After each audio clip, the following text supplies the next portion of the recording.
توانا ہے، وہ قادر علی الاطلاق ہے، وہ سب کا خالق ہے، وہ ہر شے کا مالک ہے، خدا کے تعلق سے علم فراہم کرتا ہے نبی، علم عطا فرماتا ہے نبی، اور لوگوں نے سن کے اگر مان لیا خدا کو تو اس علم غیب کو مانتے ہی وہ مسلمان ہو گئے۔ تو نبی کے ذریعے سے جو علم غیب آتا ہے اس کا انکار کرنے والا کافر ہو جاتا ہے، نبی کے ذریعے سے جو علم غیب آتا ہے خدا کے متعلق نبی جو کہتا ہے وہ علم غیب ہی تو ہے، خدا غیب میں ہے، اس کے متعلق جو علم ہے، جو معلومات مل رہے ہیں امت کو وہ علم غیب ہے، اور جنت غیب میں ہے اور اس کے تعلق سے جو علم مل رہا ہے امت کو وہ علم غیب ہے، دوزخ غیب میں ہے اور اس کے بارے میں نبی کے ذریعے سے جو علم مل رہا ہے وہ علم غیب ہے۔ علم غیب کو نبی سے سنا اور یہ مانا کہ یہ جو کہہ رہا ہے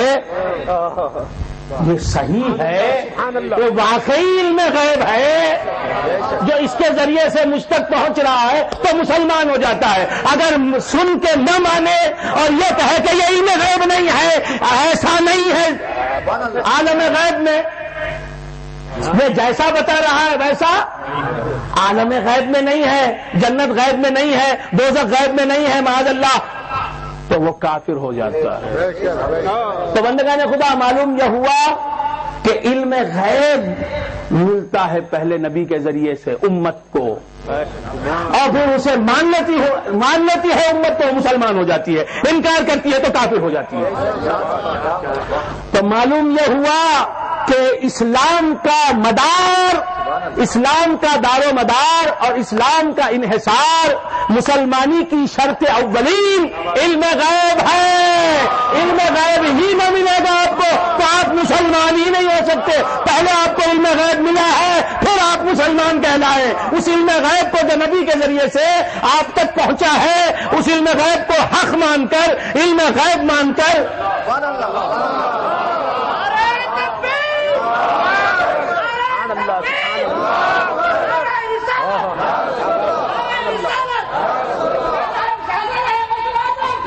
مسلمان کو علم غیب حاصل ہے۔ اب اس علم کو اس نے یقین کے درجے تک پہنچا دیا تو اب وہ مسلمان ہو گیا، اہل ایمان ہو گیا، اہل تقوی ہو گیا، مصطفیٰ کا امتی ہو گیا، حضور کی امت اجابت میں داخل ہو گیا، سرکار کا غلام ہو گیا۔ ایسا ہی امتی اگر اللہ کرم کرے تو ولی بن گیا، اللہ کرم کرے تو خطب بن گیا، اللہ کرم کرے تو غریب نواز کہلایا۔ تو بندگان خدا عرض کر رہا تھا کہ علم غیب ہر مسلمان کو حاصل ہے، علم غیب ہر مسلمان کو حاصل ہے، یقیناً حاصل ہے۔ ہر مسلمان جانتا ہے کہ جنت کیا ہے، دوزخ کیا ہے۔ جنت خدا کے جمال کا مظہر ہے، دوزخ خدا کے جلال کا مظہر ہے۔ پل صراط کیا ہے، میدان محشر کیا ہے، حشر کا دن کیا ہے، سورج کا سوا نیزے پہ آ جانا کیا ہے، گرمی محشر کیا ہے، حوض کوثر کیا ہے، سلسبیل کیا ہے، تسنیم کیا ہے، حوریں کیا ہیں، غلمان کیا ہیں، وادی غی کیا ہے۔ تو بندگان خدا عالم غیب ہر مسلمان کے علم میں ہے،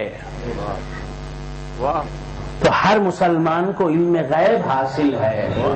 یہ لوگوں کو کیا ہو گیا کہ سوال کرتے ہیں رسول اللہ کو علم غیب تھا کیا؟ رسول اللہ کو علم غیب تھا کیا؟ بندگان خدا رسول اللہ کا تو مقام ہی الگ ہے، سب خبر دینے والے۔ حضرت آدم علیہ السلام آئے، جنت کے بارے میں خبر دے گئے،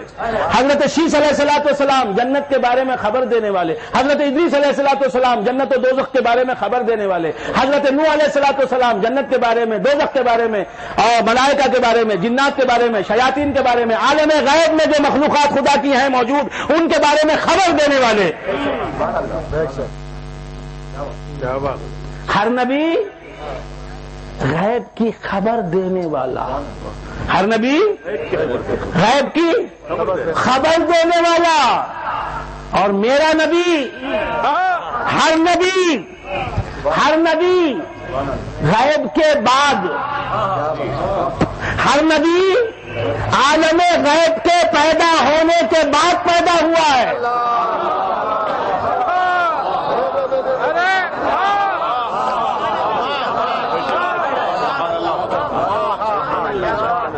ہر نبی عالم غیب کے پیدا ہونے کے بعد، موجود ہونے کے بعد، مخلوق ہونے کے بعد پیدا ہوا۔ حوریں پہلے پیدا ہو گئیں، جنت پہلے پیدا ہو گئی، دوزخ پہلے پیدا ہو گئے، دوزخ کے مختلف عذاب پہلے پیدا ہو گئے، پلسرات پہلے پیدا ہو گئے، حوض کوثر پہلے پیدا ہو گیا، تسنیم پہلے پیدا ہو گئی، سلسبیل پہلے پیدا ہو گئی، جنات پہلے پیدا ہو گئے، شیاطین پہلے پیدا ہو گئے، حضرت آدم بعد میں پیدا ہوا۔ عالم غیب، کیا بات، اگر غلط ہے تو مجھ سے سوال کرو، جو کہہ رہا ہوں غلط ہے۔ عالم غیب پہلے موجود ہو گیا، جنت عالم غیب کی مخلوق، دوزخ عالم غیب کی مخلوق، پلسرات، میزان، ملائکہ، اجنہ، شیاطین، حوریں، غلمان، نعیم بہشت، دوزخ کے مختلف عذاب، یہ سب عالم غیب کی چیزیں ہیں۔ یہ سب چیزیں پہلے پیدا ہو گئیں، حضرت آدم بعد میں پیدا ہوئے، حضرت شیس بعد میں پیدا ہوئے، حضرت ادریس بعد میں پیدا ہوئے، حضرت عیسیٰ تک جو انبیاء کا سلسلہ چلا ہے وہ بعد میں پیدا ہوا۔ عالم غیب پہلے، ہر نبی بعد میں، اور عالم غیب پہلے، میرا نبی پہلے، عالم غیب بعد میں۔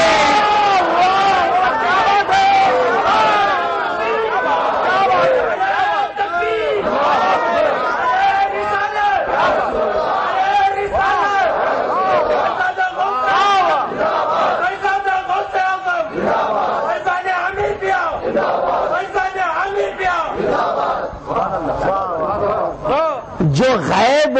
عالم غیب کے پیدا ہونے کے بعد پیدا ہو وہ تو عالم غیب کا علم رکھے، جو عالم غیب کے پیدا ہونے سے پہلے پیدا ہو اسے عالم غیب کی خبر نہ ہو، غیب کی خبر نہ ہو، یہ کیسی حماقت کی بات ہے۔ ہر نبی بعد میں، غیب پہلے، میرا نبی پہلے، غیب بعد۔ ہر نبی کے لیے عالم غیب نہیں پیدا ہوا، ہر نبی کے لیے عالم غیب پیدا نہیں ہوا۔ حقیقتاً، اصالتاً، بالذات جنت حضرت آدم علیہ السلام کے لیے پیدا نہیں ہوئی، دوزخ جنت کے